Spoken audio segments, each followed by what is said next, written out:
بسم اللہ الرحمن الرحیم۔ السلام علیکم ورحمۃ اللہ وبرکاتہ۔ امید کرتا ہوں آپ سب دوست خیریت سے ہوں گے۔ دوستو، آج ہم آپ کو سنانے والے ہیں حضرت نوح علیہ السلام کا واقعہ۔ حضرت نوح علیہ السلام نے کیسے زندگی گزاری اور اپنی قوم کو دعوت کیسے دی۔ تو دوستو شروع کرتے ہیں۔ حضرت نوح علیہ السلام کے نام سے قرآن مجید میں ایک سورت موجود ہے۔ حضرت نوح علیہ السلام نے تقریباً 1000 سال عمر پائی، جس میں سے 950 سال عبادت میں گزار دی، اور طوفان کے بعد بھی حضرت نوح علیہ السلام نے تقریباً 50 سال عمر گزاری، اور ان کی نسل ان کے 3 بیٹے حضرت حام، حضرت سام اور حضرت یافت سے آگے بڑھی۔ اللہ تعالیٰ نے حضرت نوح کو اپنی قوم کی طرف بھیجا تاکہ قوم کو دردناک عذاب کے آنے سے پہلے ڈرائیں۔ انہوں نے قوم سے کہا، اللہ کی عبادت کرو، اسی سے ڈرو اور میری اطاعت کرو، اللہ تمہارے گناہوں کو بخش دے گا۔ حضرت نوح کو اس پیغام سے لوگ ہوش میں نہیں آئے، تو جناب نوح نے کہا، پروردگار، میں نے اپنی قوم کو دن رات بلایا، پھر بھی میری دعوت کا کوئی اثر نہیں ہوا، سوائے اس کے کہ انہوں نے فراری اختیار کی، اور جب میں نے انہیں دعوت دی تو انہوں نے اپنی انگلیوں کو کانوں میں رکھ لیا اور اپنے کپڑے اوڑھ لیے اور شدت سے اکڑے رہے۔ میں نے علل اعلان اور خفیہ طور پر دعوت دی کہ خدا تمہیں بخش دے گا، تمہارے مال، اولاد، پانی، باغات اور نہروں کے ذریعے تمہاری مدد کرے گا، لیکن لوگوں نے بہت بڑا مکر کیا اور لوگوں سے کہا کہ خبردار، اپنے خداؤں کو مت چھوڑنا۔ تو جناب نوح نے کہا، پروردگار، اس زمین پر بسنے والے کافروں میں سے کسی کو نہ چھوڑنا، اگر انہیں چھوڑ دے گا تو تیرے بندوں کو گمراہ کریں گے اور فاجر و کافر کے علاوہ کوئی اور اولاد پیدا نہیں کریں گے۔ پھر جناب نوح نے ہاتھ اٹھا کر اللہ سے ان کے بارے میں بد دعا کی اور فرمایا، ربنا اغفر لی ولوالدی ولمن دخل بیتی مؤمنا وللمؤمنین والمؤمنات ولا تزد الظالمین الا تبارا۔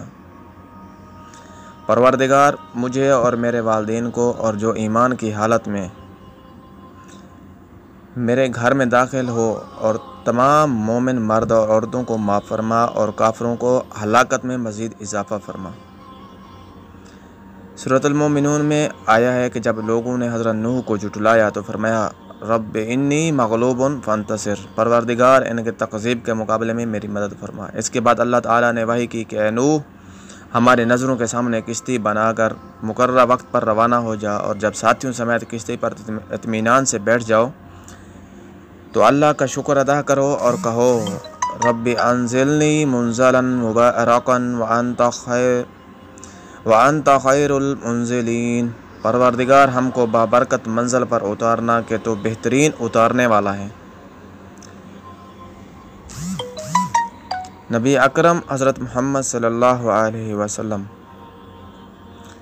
نے حضرت امام علی سے ارشاد فرمایا، اے علی، جب کسی مقام پر اترنا ہوا ہو تو کہو، اللہم انزلنی منزلا مبارکا وانت خیر المنزلین، تاکہ اس مقام کو خوبی آپ کو نصیب ہو اور برائی آپ سے دور ہو جائے۔ جب کشتی چلنے لگی تو جناب نوح نے اپنے فرزند کو، جو الگ جگہ پر تھا، آواز دی کہ اے فرزند، ہمارے ساتھ کشتی میں سوار ہو جا اور کافروں میں سے نہ ہو جا۔ اس نے کہا، میں عنقریب پہاڑ پر پناہ لے لوں گا اور وہ مجھے پانی سے نجات دے دے گا۔ جناب نوح نے کہا، آج حکم خدا سے کوئی بچانے والا نہیں۔ بہرحال نوح علیہ السلام کا بیٹا کشتی پر سوار نہیں ہوا، اور جناب نوح نے اپنے پروردگار کو پکارا کہ پروردگار، میرا فرزند میرے خاندان میں سے ہے اور تیرا وعدہ خاندان کو بچانے کا برحق ہے۔ تو ارشاد ہوا، اے نوح، یہ تمہارے خاندان میں سے نہیں ہے، یہ لڑکا خطا کار ہے، لہٰذا مجھ سے اس چیز کے بارے میں سوال نہ کرو جس کا تمہیں علم نہیں۔ میں تمہیں نصیحت کرتا ہوں، کہیں تمہارا شمار جہلوں میں نہ ہو جائے۔ تو حضرت نوح نے فرمایا، رب انی اعوذ بک ان اسألک ما لیس لی بہ علم والا تغفر لی وترحمنی اکن من الخاسرین۔ میرے رب، میں تجھ سے پناہ مانگتا ہوں اس بات سے کہ ایسی چیز کا تجھ سے سوال کروں جس کا مجھے علم نہیں، اور اگر تو مجھے معاف نہیں کرے گا اور مجھ پر رحم نہیں کرے گا تو میں نقصان اٹھانے والوں میں سے ہو جاؤں گا۔ یہاں پر ایک ظریف نقطہ یہ ہو سکتا ہے کہ سعادت اور کامیابی کے لیے حسب و نسب و معیار نہیں ہے، بلکہ عمل صالح ہے۔